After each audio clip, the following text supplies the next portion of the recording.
Et salut, je vous retrouve tous aujourd'hui pour un nouveau point lecture. Alors j'ai deux livres à vous présenter, deux livres de genres différents mais qui ont un point commun, c'est qu'ils ont duré 100 ans sur ma table de chevet, c'est-à-dire au moins 4 mois. Alors je commence de suite sans plus vous faire attendre par le premier livre que j'ai lu qui est Lady Helen, Le Club des Mauvais Jours, donc écrit par Alison Goodman, c'est le tome 1 et c'est publié chez Gallimard. Voilà. En plus je savais que c'était Gallimard parce qu'un gros livre comme ça qui a ce format là et tout, c'est une tête de Gallimard. Mais bon, on retrouve dedans Hélène qui vit avec sa tante et son oncle suite à la mort de sa mère et de son père. Elle se sent proche de sa mère même si on lui en parle jamais. Enfin, elle a été discréditée face à la cour, tout ça. Du coup, on ne parle jamais de sa mère. Mais là, elle se retrouve là et elle va devoir faire ses présentations devant le monde entier, donc devant la reine, devant les gens du haut monde, elle va devoir aller saluer la reine. Et donc, on va suivre son histoire comment ça va se passer, qui est ce fameux monsieur qui vient d'arriver là. Qui est ce fameux monsieur qui vient d'arriver qui s'appelle Lord Cassron, qu'est-il arrivé à sa servante qui a disparu? On va suivre tout ça en fait, on va rentrer dans cette histoire. Alors j'ai beaucoup aimé même si les 100 premières pages étaient longues. Mais longues. Et puis après, je dois dire que je n'ai toujours pas compris la fin. Alors la fin, j'ai eu un énorme blocage peut-être parce que j'adorais le duc de Salbourne et que le pauvre quoi. J'adorais d'ailleurs le personnage du frère d'Hélène qui était vraiment génial, même si j'aimais beaucoup le personnage d'Hélène et j'adorais aussi le personnage de sa servante qui s'appelait Darby. Voilà, vraiment c'était des personnages que j'adorais. Par contre le personnage de Lord Cassron, j'ai jamais pu me le blairer, je sentais qu'il y avait un truc louche avec lui. C'est un livre fantastique du 19e, qui se passe au 19e siècle, donc c'est vraiment très intéressant et vraiment j'ai adoré. C'est vraiment un livre hyper intéressant que j'ai adoré, autant sur les habitudes de l'époque, tout ça vraiment que j'ai beaucoup aimé. Il y a certains personnages comme je les ai dit précédemment que j'ai adoré. Le côté fantastique, il m'a vraiment touché au plus haut point. D'ailleurs c'est le premier tome, il faut que je regarde les autres tomes, ils sont sortis quand, s'ils vont sortir, voilà tout ça. Alors ensuite j'ai lu Les Travaux d'Apollon, l'oracle caché de Rick Riordan, publié chez Wiz, donc c'est le premier tome. Alors vous savez, je pense au fil du temps, que je suis une grande fan de Percy Jackson, des héros de l'Olympe que j'ai tous dévorés. Vraiment cet univers je l'adore, donc Les Travaux d'Apollon, vous doutez bien que je faisais que l'attendre en fait. Sincèrement, je l'ai attendu. J'attendais aussi qu'ils sortent en petit format parce que en grand format ils sont à 16,50 le tome. Et sincèrement ça fait mal au cul, 16,50 le tome. Mais au final, à Auchan je les avais eu je crois pour un truc genre 4 euros ou 5 euros le tome. Sachant que encore là je l'ai lu donc ça se voit plus trop mais il était vraiment comme neuf. Donc voilà, j'ai sauté sur l'occasion on va dire. Et je l'ai acheté. Alors dans ce livre on retrouve Apollon, le grand dieu qui se retrouve sans pouvoir ni immortel dans une poubelle. En plus ça rime.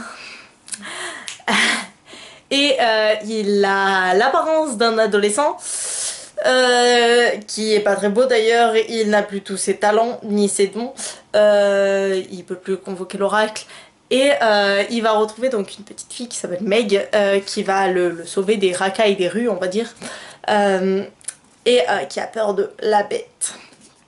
Et donc ils vont se retrouver à sauver des racailles des rues et lui son premier truc il dit vous savez quoi, je sais pas ce qui m'arrive, on va aller voir Percy Jackson. Donc il va taper chez Percy, toc toc toc toc. Bonjour, qui est là? Toc toc toc toc. C'est Apollon. Oh putain non, pas lui.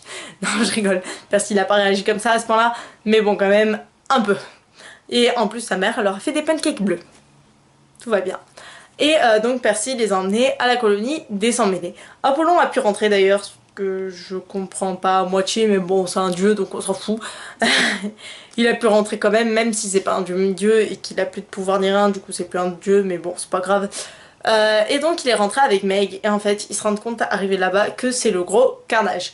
Comment dire que déjà il y a pratiquement plus personne parce que entre ceux qui sont partis au camp Jupiter, ceux qui sont allés faire comme Léo un petit tour en avion en dragon et qui sont plus jamais revenus, enfin pour l'instant, ceux qui comme Percy ou Annabeth sont partis faire des études qui doivent rester sérieux dans leurs études et ne pas s'impliquer dans tous les soucis de la colonie, eh ben il reste plus grand monde en fait dans la colonie, et surtout il y a eu des disparitions inquiétantes de plusieurs élèves, donc de 3 je crois pour l'instant, avant qu'Apollon il arrive, et donc il se retrouve là à la colonie et il doit faire la connaissance déjà de ses enfants, parce qu'il va trouver certains de ses enfants comme Will, pour ceux qui auront lu les Héros de l'Olympe. Voilà, il va retrouver Nico Giangelo, parce que si on parle de Will, voilà, on parle de Nico, même si c'est un enfant d'Hadès, on s'en fout. Il va trouver ses autres enfants aussi qui sont assez cool, je les aime bien. En fait, on va retrouver à la fois, c'est différent parce que c'est pas comme les autres, où on suivait Percy ou des personnages alentours, c'était une quête toujours. Là, c'est pas vraiment une quête, c'est une quête qui se fixe lui-même, vu comme il n'y a plus d'oracle. Ce qui est assez cool. Et du coup, il cherche un oracle, et enfin, il y a des disparitions assez étranges, ce qui est normal dans les tomes style Percy Jackson. Et en même temps, il y a des trucs complètement hilarants. Ils se retrouvent à faire la course, accrochés l'un au pied de l'autre dans le labyrinthe. Ce qui est assez con aussi quand tu vois le danger qui plane sur leur tête, et ils font ça vraiment, genre... c'est Percy Jackson. Enfin, c'est plus Percy Jackson, là, c'est les travaux d'Apollon, mais je veux dire... ça reste dans le même état d'esprit, et donc c'est à la fois drôle mais émouvant, et on s'attache à la fois aux personnages, et voilà, j'ai adoré. En plus il y a des personnages qui sont revenus, et en fait je me suis assez attachée que ça en fait au personnage d'Apollon, même si je pensais pas. Mais en fait ce qui est tellement bien, c'est de retrouver des personnages comme Nico, comme Will, ou Percy qui pique une tête, ou Léo, je veux dire...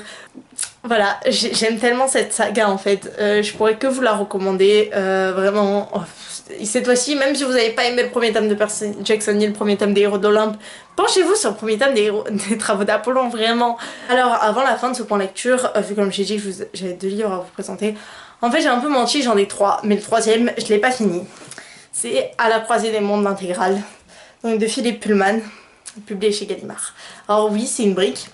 Oui, vous vous rendez compte que j'ai lu tout ça, donc oui, j'ai espéré aimer cette histoire. Avec le tome 1, passer des moments, c'était assez bien parti. Non, c'était le tome 2 que j'ai bien aimé. Je sais plus quel tome j'ai assez apprécié. Enfin, je crois la fin du tome 1 et le début du tome 2, donc un mix des deux.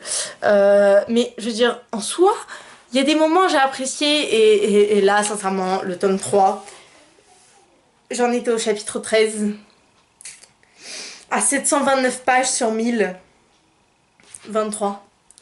Donc il me restait 300 pages.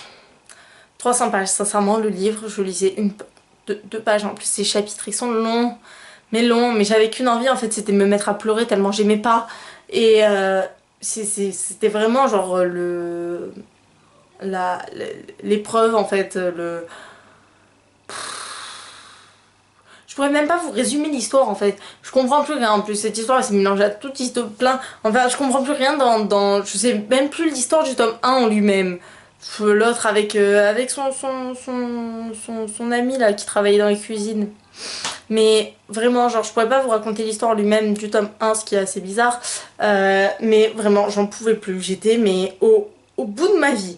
Je lisais ce livre, j'étais au bout de ma vie, et ça m'a fait tomber dans la grosse panne de lecture dont je vous parlais. J'ai mis au début, je le lisais, et à côté je lisais d'autres livres, sauf que je me suis rendu compte en commençant les Hélène, en continuant, genre en alternant un soir sur 2, que je pouvais plus. J'en avais marre, je saturais tellement que ça me dégoûtait, j'avais pas envie de lire. Donc j'ai arrêté de lire pour cette satanée brique. Alors en plus, le pire c'est que, je sais plus c'était qui avait fait une vidéo sur À la croisée des mondes et qui disait qu'ils n'avaient pas trop aimé et qu'ils auraient préféré lire ça plus jeune. Non, parce que sincèrement plus jeune j'aurais rien compris. C'était le vocabulaire déjà, des fois j'étais là et puis je comprenais plus rien, j'étais perdue. Du coup je me suis dit bah non, plus jeune j'aurais jamais lu ça, j'aurais été complètement perdue en fait.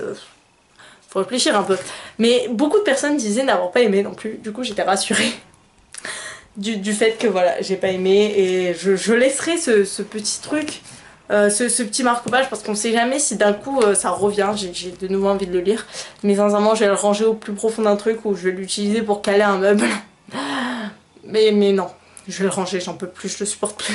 Et voilà, cette vidéo est enfin finie, j'espère que ce point lecture vous a plu. Je reviendrai bientôt pour 2 autres points lecture, un sur la saga entière Le Labyrinthe, et l'autre sur la saga entière Divergente, sachant qu'il faut que je lise le tome 3 de Divergente avant, mais c'est ma prochaine lecture prévue après Le Pays des Contes. Voilà, donc je vous dis à la prochaine, je vous souhaite de bonnes lectures, ciao!